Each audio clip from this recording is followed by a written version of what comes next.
nangangamuhan kasi ako. Hmm. Tapos may mga experience kasi ako na yung may gustong umano sa akin na pagsamantalahan. Ah, grabe naman, naawa naman ako. May ganun pala. Sa family niyo meron, tapos may trabaho ka, meron. Tapos nung bali tatlo. Yun nga yung ano boss, di ba? Naakala ko sa pelikula lang. Sa totoong buhay. Meron Kaya, ka. yes. Doon ako naniwala. Hindi niya magagawa yan, yung isa pwede pa, parang ganun. Yes. Sino yung magulang mo yung nang ganyan sa'yo? Yung hindi naniwala sa'yo?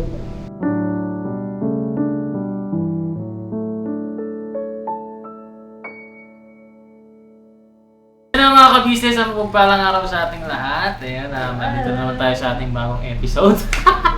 Meron tayong special guest ngayon mga ka-business at yun, tawagin na nga natin. Si Deng, pagpakan natin! Yay! Ang layo pa yun. Ayun, Hello po mga ka-business, mga ka-puppy, mga ka-mars. Ayun, Yes. mga ka-business. Si Deng, pasensya ka na, napalakan namin na. No Ano bang problem. ginagawa mo ngayon? Wala pa? Sa ngayon, wala naman po. Wala. Ayan na. Mamaya pa po. Mamaya, kasi Yes. mamaya, ay ngayon pala, birthday ni Kuya Burnok, mga kabisata. Happy birthday Kuya Burnok! Birthday ka! Ayan.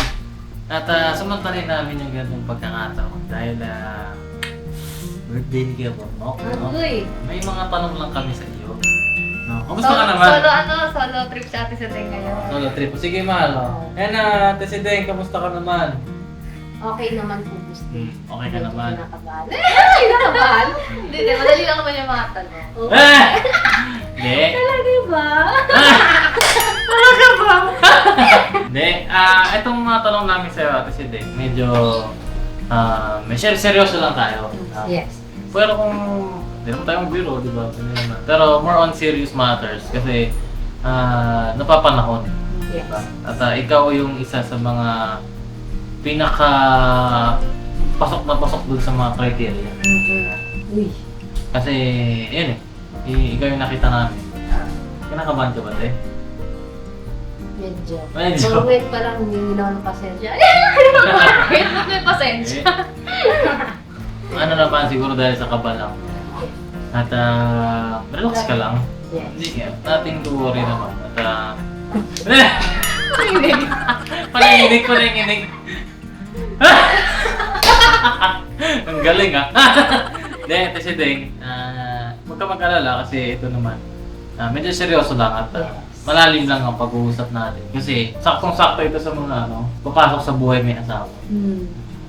Sige. Ang topic ng ating pag-uusapan ngayon, meron ka ng ilang ngayon anak mo, te? 3 na po.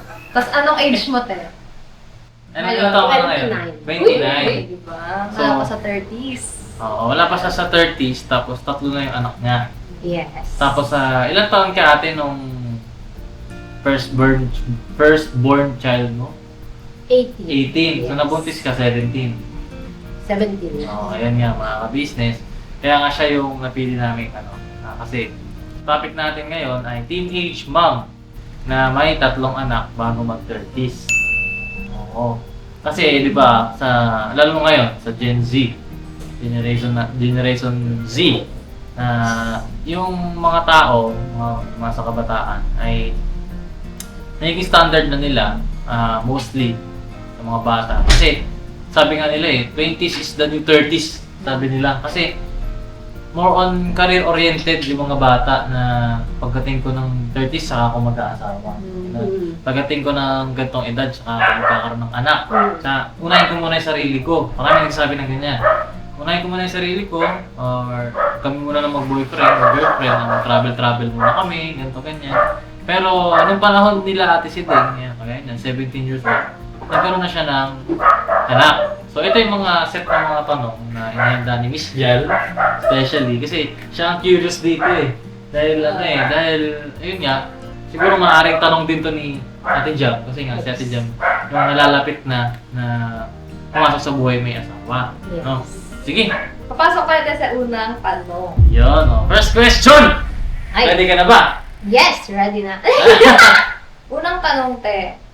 Naalala mo pa ba yung yung version mo bago ka maging Naalala mo ba yung sarili mo? Yung kung ano ka, bago ka mabuntis, bago ka naging nanay. Ano ba si Ate Sideng noon? Nung 17 ka pa lang, 16 ka pa lang. Ako kasi, ako yung nangangamuhan kasi ako. Tapos yung mga experience kasi ako na yung may gustong umano sa akin na pagsamantalahan. Talaga? Ay, nagulat ako. Hindi ko na-expect yun ah. Yes, Sa vlog ko talaga na na-open. experience ako na gano'n. Kaya sa ganong age Medyo lang kasi natin boss natin natin kasi. sa ganun na age na 17 years old, kaya Mhm. napaaga ako na makatakas sa ganun na sitwasyon. So dahil may experience ka na parang yun na masama, Yes. nangamuhan ka. O sa pangangamuhan mo, doon ka naka-experience. Ganun din. Ganun din? Sa family ko tapos sa Sa pangangamuhan, meron parehas. Ay, ganun. yes. Doon sa ganyan sa ano. Doon na lang sa yung kapatid ng ng amo ko. Parang nagkaano siya sa akin. May gusto. Yes. Mm. That time boyfriend ko na si Borna. Oo. So, ang gusto niya, magtanan kami, iuwi niya ako dun sa amin, tapos magtatayo doon kami ng bakery, kasi Oo. ano siya, magaling siya magawa ng tuwa. So, Baka si Bay yun. hindi. Sorry, mami. Tapos ano? Napagaan ko lang. Kasi, medyo mabigat eh. Na hindi ko na-expect na hindi ko pala experience sa akin. Yes, may ganun. Kaya napaaga yung akin. So, pinili mo si Kiborno. Yes. So, madaling sabi. Yes. Ibig sabihin natin, yung version mo noong 16, ilang taon ka noon? 16? 15? 13? Namasukan kasi ako, 14 years old. 14? Ang bata mo, Bata mo. Parang pasok ko si Ate Siding sa ano? Sa child labor. Wala kasi 14 ka pa lang, wala ka pa sa legal age eh. Yes. Di ba? Mm. Saan ka nangangamuhan nun, te? Sa Dati probinsya sa, niya? Las Piñas. Pinakaunang luwas ko, Las Piñas. Tapos siya, bahay sa luwa. Hindi parang ano pala, sumugal ka lang sa Maynila. Yes. So parang, ang version mo pala nun ay talagang mahirap din. Yes. Talaga. So, Magkano wala sahod ka mo na. nun kada araw? Ang baba pa ng no, Mm. 1.5. 2K gano'n. Per month? Mm. Ay, grabe. Ano na yung nagagawa mo sa ganung pera ate? Sa bali, Pampadala, siya. gano'n. Pampadala sa family. Tapos sa sarili mo. Napagkakasya mo yun, te, parang gano'n. 1.5, tapos yung 500 yun. 500 sa'yo na yun, yung 1,000 sa pamilya. Bagay parang ang mura pa naman ng bilihin mo eh. Di ba, te? Or, Hindi, mura talaga. Mura pa naman. Yes. Nalala ko nga nun, mayroong bigas na 20 lang. 28 pesos. NFA. NFA, di ba? Mura naman. At kung ikukumpara mo yung noon sa ngayon, yung mga ganung panahon, may tatawid mo pa yung 1.5 per month. Yes. Pero ngayon yung 1.5 isang araw, kulang pa. Totoo lang. So, ibig sabihin, sa sagot mo doon sa aming unang tanong ay kung ano ka na nung 16, yung bago ka mabuntis ay nangangamuhan Yes. at may nagkaroon sa'yo ng nagkagusto sa'yo at napagsamantalahan ka ba ate? O nagkaroon na siya ng muntik interest? Lang siya. muntik lang. Nag-attempt siya? Mm. Kasi nung Okay lang ba na i-share mo sa amin yan? umalis kasi yung kuya niya tsaka yung mag-asawa, yung Ah. amo ko. Ikaw ang Awo nag-iwan? sila. Ako na iiwan tsaka yung anak ng lalaki na maliit, mga kasunod. Mga 5 Boy. years old data. Tapos siya, yung kapatid ng amo ko. Tapos kami lang dun sa kwarto, maliit lang siya. Tapos may butas na maliit doon. Tapos inilak ko nga yung pinto dahil ako nga lang mag-isa doon. Tapos katok siya lang katok, open ko daw yung pinto, open hanggang sa kumuha siya ng matalim na yung kutsilyo, Oh. babuksan ko yung Oh. Bilusan mo? Hindi, tinawagan ko si Borno, Oh. tapos pumunta siya doon. Oh.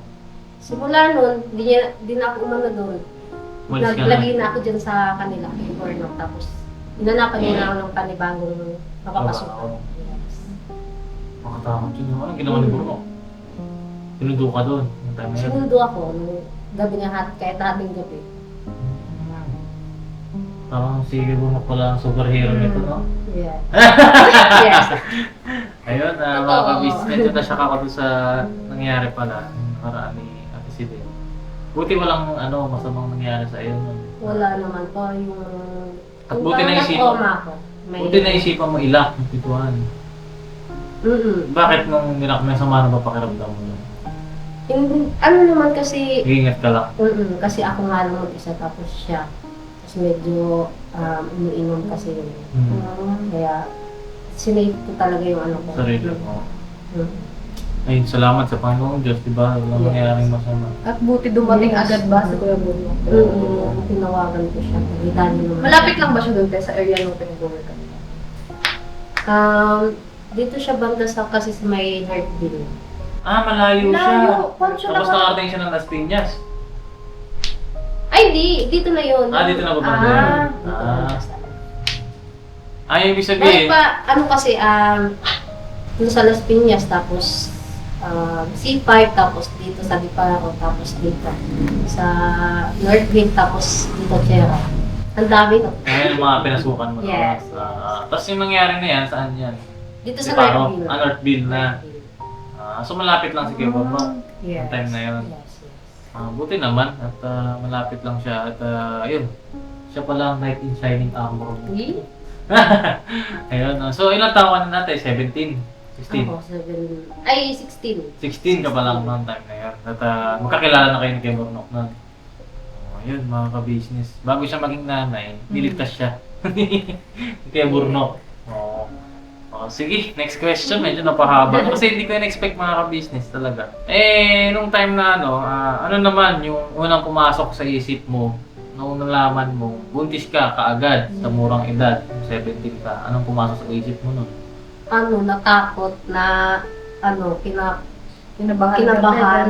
Kasi, ako, ba't wala nang hindi na ako dinatnan. No. Yung time na yon. Oo. Tapos, Ibig sabihin, galit ako sa isang babae. sige, i-connect natin. Nung niligtas ka ni Bornok, yan na yon. Nung nagawa niya si Ay, si Catalea. Catalea. Hindi Well, pa. Hindi pa. May nangyari pa na Na isa pang masamang nangyari. Yes. Niligtas ka niya ulit. Yun na yung time na inano niya na ako na Alisin ka na nun sa buntisin ako. Buntisin ako. Kasi Kasi yung kasi pinakahuling nangyari sa akin. Kami na mag-boyfriend na kami. May humawak sa private part ko. nung kailan yan? Nung napamasukan ka na ulit. Siguro di ko na lang Sige, okay lang ate. Basta yun na, kaya... Basta tinawagan mo ulit si Hindi Bornok. na, Hindi bali na. na kami ni Borno. Oh. May lang na isang lalaki na nakilala ko siya, nakita ko siya. O kumbaga natakot kasi ako kaya ginawa kanya kasi yung private part ko. Kaya doon si Bornok na buntisin na ako wala na. Wala nang kaagaw. Yes. Oo. Ibig sabihin si Ate Siding, siya? Talaga malapit. Ewan ko ba ba't malapit ako sa ganun. Talaga? Ang pangit ko naman, pero ba't ganun? Ay, hindi naman. Grabe ka. Hindi ka naman. Hindi ka pangit. Kung pangit ka, hindi Walang magkakaganyan sa'yo. At siya pa, talagang lapitin ka. Then, siguro nung bata ka, may itsura ka din. Nung time na yan, lalo na, di ba? At nung time na yan, siguro, nag-decide na siguro, no? Buntisin ka. Pumayag ka naman. Yes, kasi So, planado siya, planado si Catalea. Or hindi? hindi siya talaga ni Born siguro sa niya na baka unahan ako. Tapos ba yun? Nawala to. Wait lang. Nawala. Nawala. Basta nung time na yun, nung may nangyari uli ng masama, decide na si Gabornok na Yes. gawin na si Cataleya para wala nang umagaw pa na iba. Yes. Mm. So, anong naramdaman mo nung nalaman mo hindi ka na nadatnan? Tapos, Natakot. Tapos, Takot ka. kasi wala pa talaga kung ano sa mga ganun. mm Yan. Tapos, pero hindi naman ako nag-isip na tulad ng ano na ano siya. alisin. Yes. Oo. Hindi. Walang ganun. Ano yung takot mo na yun, te? Yung takot mo sa magulang mo kasi nalabuntis ka sa age na gano'n. Ganun. Yeah. Kasi hindi pa nila alam. Ang alam nila ay Tinago mo ba, te? O hindi naman? nagwo-work pa ako. Pero hindi mo naman tinago sa kanila. Mga ilang buwan bago ko sinabi. Nag-ipon muna ng lakas ng loob. Kasi andun yung Malaki yung tiyan mo nun, te. Oo nga, te. Cataleya. Malaki ka ba nagbuntis or hindi? Kay Cataleya hindi. Maliit lang. Parang busog ka lang. Tapos, anong naramdaman mo? Ano sinasabi mo kanina? Galit ka sa isang babae? Kumbaga, nagselos ako. Huh? Galit na galit ako. Yung pala, buntis na ako nung time na yun. Mainit ulo mo, te. Yes. Nagbuntis ka. Pero nasan kami, nasa Philippine Arena kami. Tapos? Kasi papansin. Galit na galit ako. Pero hindi ka naman ganun before, te. Nung hindi ka Mm. nagbuntis. Pero silosa talaga ako. Pero iba yung ko noong time na yun. Tapos, mga ilang days noon, nagpiti na ako. Yung buntis. Buntis nga ni! Buntis na nga ni. Ayun na si Cataleya. Yes. Ilan taon ka no? 17. Tapos nanganak ka 18, di ba? 18, yes. Ayun na mga ka-business, siguro normal sa isang kasi marami akong nababasa, mga ganyan na sa unang nila, nalaman na buntis sila. Takot sila. Yung mga nabasa kasi akong mga ganyan sa social media, mga ka-business. Sa totoo pala. Lalo na kung teenager ka, Oo. nagbuntis, no? Like, anong sabihin sa mga magulang.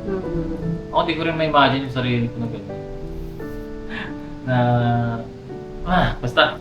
Sa next question, may panahon ba na naiinggit ka sa mga kaibigan mo, malaya pa, o wala pang responsibilidad sa anak? Yung mga time na yun. Nung time mo ba, ate, marami kang kaibigan? Nung 16 ka? Ako kasi gusto, di ba, parang wala, hindi ako yun sa mga kaibigan mo sa school. Kasi parang, alam mo yung nakikita ko yung na yung kawawa na nandun lang sa isang tabi. Oh, ikaw yun. Parang ako. Introvert. Introvert, kumbaga. gano'n. Wala ka masyadong kaibigan. Yes. Pero may mga naging best friend ka. May mga, wala. May lang, pang lang siya. Pang Kakilala. Usap, Oo. yan. Halos taga din naman sa amin lahat yung yung classmate ko. Pero hindi mo siya matawag na Best friend. best friend. Kasi, kakausapin, iba kasi yung yung pakikitungo nila sa akin kaysa dun sa ibang classmate. Kasi, Gets ko na. kasi, kumbaga, mahina din ako sa school. Yes. Kaya parang hindi ka masyadong pansinin. Yes. Gano'n.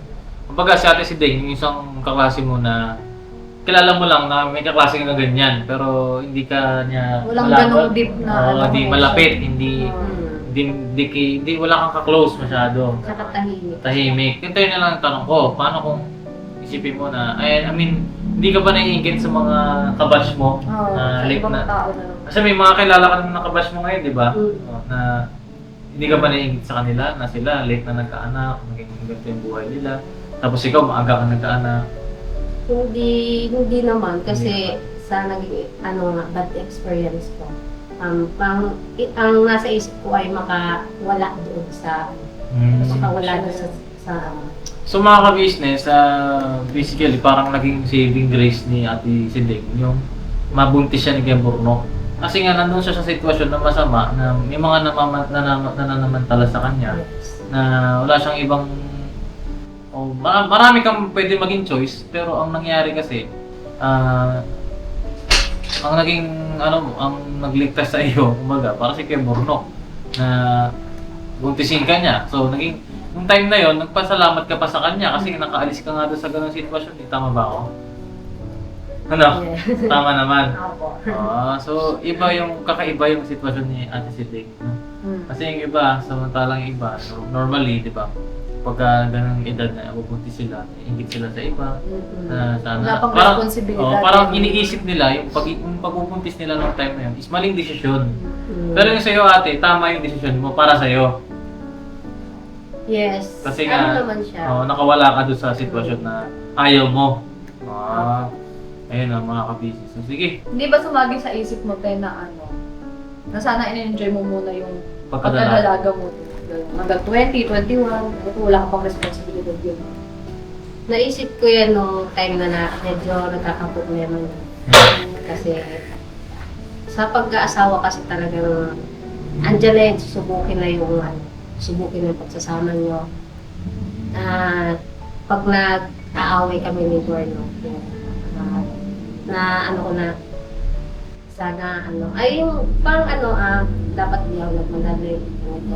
Tapos, Yung mga sana mo. doon ko na-realize na tama yung sinasabi ni mama ni papa na hindi madali ang mag-asawa. Hindi siya kanin na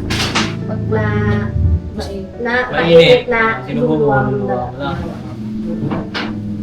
Yes. So, nung time na yun, na sana pala, enjoy ka muna. Ba't ate, ilang year yung tinapos mo na high school?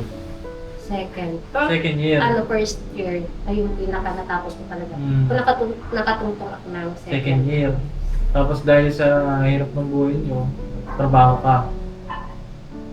Bali, hindi siya, ewan ko po, Nagtrabaho ka? nag-stop ako sa Bakit nagtrabaho ka? Na din ako sa mga yung dati kasi uso yung clan, yung textmate. Nung time na nagka-cellphone ako, agi. Pahamak talaga yung cellphone na yun eh. Ano nangyari? So influensyan ka ng mga sa clan. Tapos, second year high school ako. Nag-stop ako, biglang nag-stop. Tapos pinatawag na ako ng teacher ko. Kinausap ako. Pero hindi kayo naghihirap nun talaga na kailangan mo magtrabaho. Hindi Kumbaga naman. naman ako Maayos naman. mahirap, pero kumbaga naman ni Papa kasi minsan na talagang 20 pesos ang baon ko. Tapos Laki. maglalakad lang ako yan. Maglalakad galing dun sa amin, maglalakad pa punta dun. Yung sa highway, doon. Tapos, tanghalian. Tapos hapon na ang uwi. So parang nangyari, nung decide ka ng trabaho ka, sarili mo lang yun. Ganon. Wala namang nag-pressure sa'yo, te, na Magtrabaho ka, ganon. Kailangan mo magtrabaho, wala namang ganon. Parang sa clan mo lang, ganon. Yes. Kasi Ah, walang may Ano nangyari doon Parang sa peer clan? pressure siya. Ano yun sa clan? Ano bang may in-offer ba sa clan? Hindi, kasi nung kaya din ako na mamasukan na lang para makaalis ako doon sa kasi meron nga sa family ko na. Meron din naman.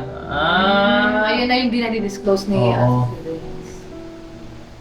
Grabe naman, naawa naman ako. May ganun pala.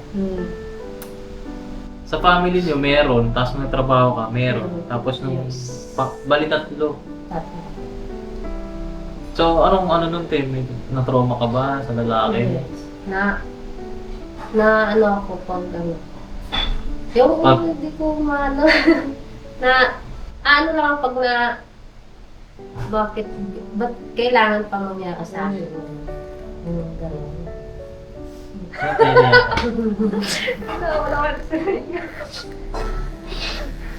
Kaya yung sabi ko kay Corno, kasi ako open ako sa kanya. Gusto ko yung na-experience ko sa nakaraan ko. Gusto ko yung palitan ng mga memories na masaya, na kasi nung time nga na nabanggit ko na hindi na perfecto kasi Borno, nagloko. Kumbaga, dagdag, lalong kumbaga, umano pa din yung yung mga na-experience ko, bakit ganun? Sa mga lalaki kayo. Yes. Ba't kailangan ko pa, kumbaga dagdagan Mm. na dapat nga mga good Masaya na memories lang. mo. Oo. Na sana, hiling mo, masaya na lang. Yes, yun yung talaga pinaka-ano kasi ba, maano yung nagkakaan. Oo, yung sunod na karaan mo na masamang karanasan sa Yes. pamilya niya, no, mga ka-business, ay nakadagdag pa nung time na nagkaroon sila ng problema nila, no? Diba? Yes. Ah. Na ganito na nga yung naranasan mo sa pamilya mo. Tapos, pagdating kay Kuya Borno, nagkaroon pa ng bad Yes. memories din. Na sana, mabuti na lang din sana. At si Miss Jel ay naiyak na dahil naawa siya kahit kasi Hindi, medyo nare-relate din kasi ako dun sa mga yung mga na-attempt na, no, di ba nga sa mga, nung nag-work pa ako. Oo. Parang bigat kasi sa pakiramdam talaga.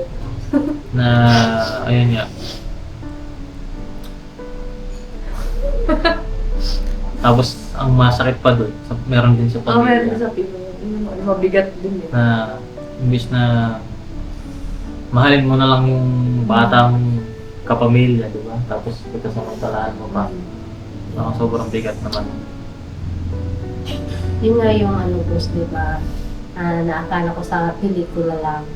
Sa totoong buhay. Meron Nangyayari Yes, talaga. yes. Doon ako naniwala. Doon ako na may mga ganun pala. Asan na Tapos, ngayon ano mo yun? yung ano, yung ikikwento, sasabihin mo, tapos hindi ka paniniwalaan. May ganun! Lalo sa pamilya Nakwento mo ba, natin. te? Nakwento ko. Hmm. Pero hindi siya naniniwala ang tinutuko niya yung isa. Ganon. Pero itong mismong gumawa sa iyo, yun yung hindi niya pinaniniwala ang ginawa niya. Parang hindi niya magagawa yan, yung isa pwede pa, parang gano'n. Yes. Sino yung magulang mo yung nang ganyan sa'yo? Yung hindi naniwala sa'yo? Ayun yung mahirap. Kasi anak siya, ba't di siya pinaniwala? Ayun nga. Mga kabis-pasensya na kayo. Totoo naman din sinabi ni Yes. Miss Jel, di ba? Hindi naman sa husga natin yung pamilya ni Ate Sid eh. Pero siguro dahil nangyari naman kasi talaga, di ba? Anong naramdaman mo ate nung hindi ka pinaniwalaan? Anong ginawa mo? Yun nga, boss, di ba, mas pinili kong lumuwas ng Maynila. Umalis ka. Ayun na yun. Pero ano yun tayo, isang beses na nangyari or naulit siya? Hindi, naulit siya. Naulit Maraming siya. beses ate. Ano bang ginagawa? Sorry hindi naman sa ano, pero kung okay lang, ano bang ginagawa sa iyo? Ano lang naman, Hawak-hawak lang, gano'n. hindi, yung ano lang, paa. Patas na, ay gaganon. Yung Parang hipo, te. hipo, yes.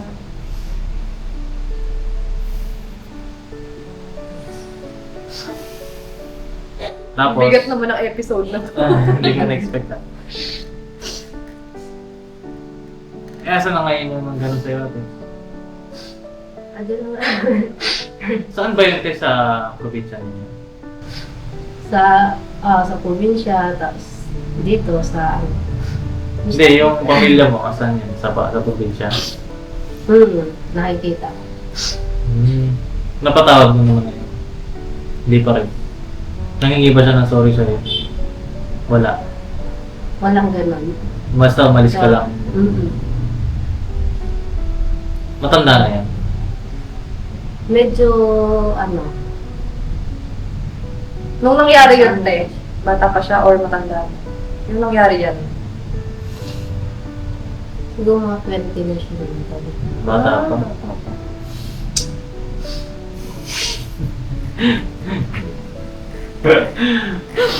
So yun na mga kabis, pasensya na kayo. Ito yung napag-usapan natin na ngayon lang din namin naman nalaman na may ganun pa lang masamang memories. At ako naman ay sumasampalataya dahil ikaw naman ay nasa mabuting pamilya, nasa Yes. mabuting lalaki, nasa pagmahal na asawa. Lahat ng masasamang memories, kahit na hindi na natin mapapalitan yan, mapapatungan natin ng mas magagandang memories. No? Na tuwing maaalala mo yun, magpapasalamat ka na lang sa Panginoong Diyos na nakaalis ka sa ganong sitwasyon. Yes. Diba? At yun, ikaw ay katunayan ng isang babae na matatag, na sa kabila ng ganun mga pangyayari ay hindi ka nagpadala sa yung mga ganun kasing nangyayari na nade-depress. Diba? Yes, may ganun. Na Buti hindi ka nagkaganon. Hindi naman. Hindi na. na may kinasangkapan ng Panginoong Diyos na hindi ka malagay sa ganong madilim na bahagi ng buhay. Kasi kung ikaw ay depressed, hindi mo alam kung anong gagawin mo eh. Yes. Parang sobrang bigat. Ayoko na mabuhay. Wala na ako sa mga. Oo. At salamat sa Panginoong Diyos kasi Yes. naging matatag ka ate. Proud pa rin kami sa iyo. At may moment ka ba na gusto mo umiyak sa loob lang ng kwarto pero hindi pwede kasi baka makita ng mga anak mo? Dahil sa dahil sa pagod tayo, yung mga ganun. May time. Hmm. Yes. May time talaga na yung lalo pag tulog na yan sila. Pag tulog na yung mga bata. Kahit nasa dating naming bahay, yung ako na lang ang gising, doon ako iiyak. Iyan ko yung Mabigat ba? yung pagod, tapos yung sakit. Hmm. Kasi kumbaga nag-aanuhan na nagkakasabay-sabay. Mhm.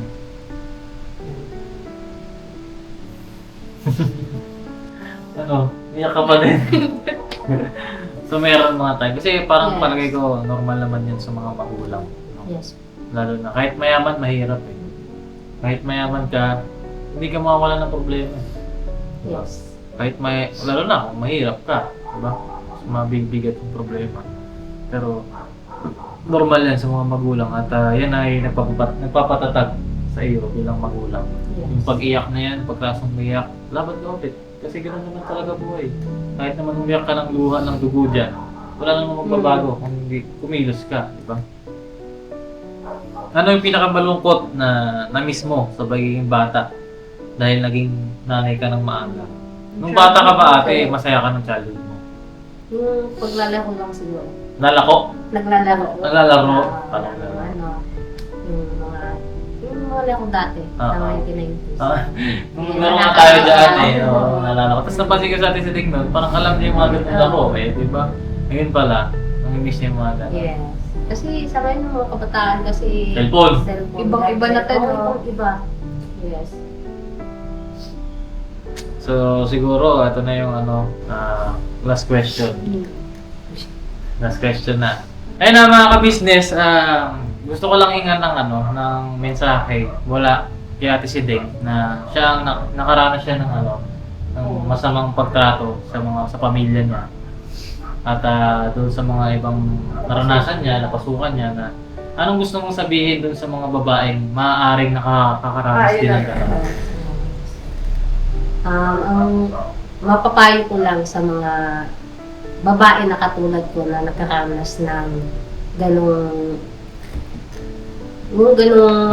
karanasan na huwag kayong matakot na magsumbong o mag-ano sa inyong magulang o sa basta yung mga kasi natin yun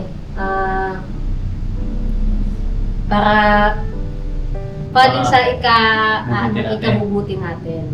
Kasi, pero hindi naman lahat na tao ay naniniwala sa sinasabi natin. Kasi, yun nga, sa karanasan ko na nagsabi ako ng totoo pero hindi ako pinakinggan.